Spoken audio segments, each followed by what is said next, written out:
Во Куманово веќе се собираат потписи за советнички листи во Советот на општина Куманово за претстојните локални избори. Носител на листата на граѓанската иницијатива Фронт за урбано Куманово е Милош Стаменковиќ, а на граѓанската независна листа за чисто и хумано Куманово Сузана Ѓорѓевиќ.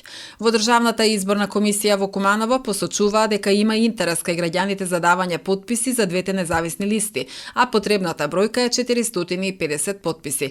Канцеларијата на ДИК работи од 8 до 20 часот, а за предстојниот викенд ќе работи до 21 часот. Собирањето потписи на избирачите за кандидирање на локалните избори завршува на 30 август на полноќ.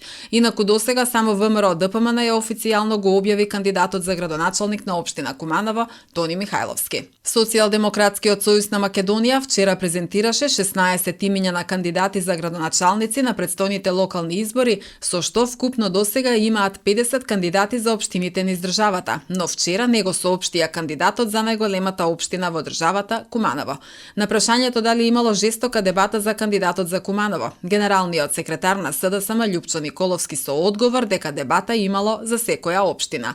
До крајот на месецот, како што рече тој, се очекува нов состанок на партиските органи и ќе се излезе со уште кандидати.